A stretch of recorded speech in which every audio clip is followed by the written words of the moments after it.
Hello viewers, welcome back to another brand new episode where I'm going to talk about product market fit, particularly for early stage startups.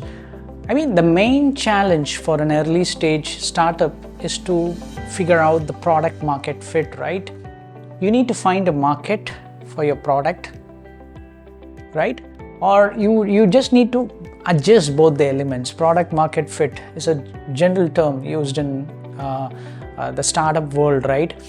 So now, as a founder or as a CEO or a entrepreneur, how do you drive this really? Because this is the key determining factor for the success of your startup.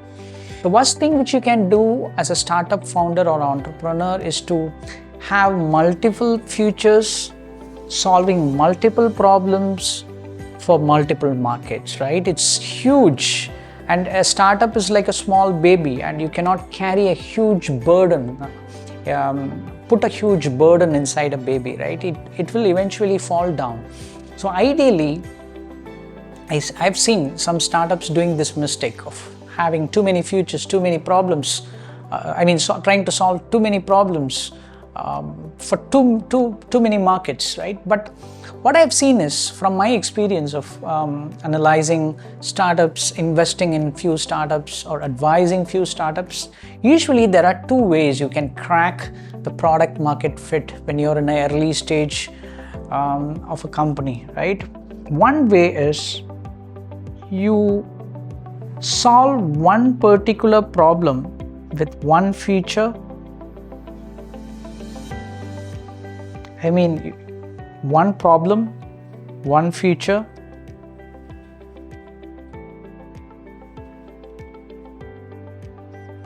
targeting a mass market. A lot of markets. Targeting, let's say, a big market. I'll give you an example. I know this is conceptual. Let's assume Swiggy and Zomato as an example. They solve only one problem. They solve it for masses, right? At scale, food delivery, right? They solve a lot of problems, everything related to delivery, food delivery or grocery delivery, right? One feature, one problem, targeting a big market, right? Even I've given Zoom as an example, right? Video conferencing, solving one feature, one problem, helping us to connect with each other through videos online, right? In a virtual mode. And the market size is so big, right? Eventually, if you're an early stage startup, you will not be able to think big, right? What I mean when I say big market is the market size is huge, your TAM is huge, but you will focus on certain small market segments just to test your value proposition. But based on my analysis, this usually works. When you study most of the successful startups like Dropbox, file sharing platform in its early stage, one feature, one problem, solving the problem of a big market, right? Next type of startup, or another way to crack your product market fit is target one market segment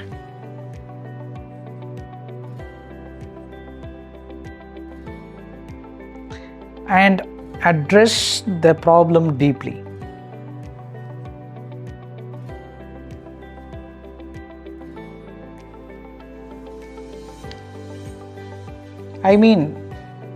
You think your startup as a specialist, you may have multiple features solving the problem. I'm giving you an example, but you choose one specific market segment and try to address the problem more deeply, and other players, existing players in that market segment is not addressing it. So there is a need in your market, right?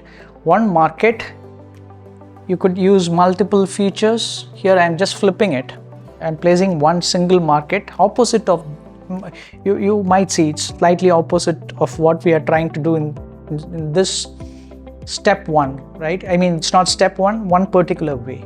Here we are targeting one future, one problem, big market. Here we are just taking one particular market segment and we are creating features to solve those specific problem of a market, right? I'll give you an example. You could be a consulting firm, you could be a digital marketing firm targeting only the real estate companies, targeting only financial services companies, targeting only educational institutions, digital marketing companies targeting only a B2B business, a SaaS business, right? And you roll out features particularly for that business. I've noticed, I don't want to name that firm, I've noticed a firm, a SaaS CRM firm targeting only services businesses and solving their sales, marketing and CRM problem. How specific it is. It's designed for service businesses, right? If you're a service business owner, you tend to get attracted towards this company because it's solving your problem. It's like a specialist, right?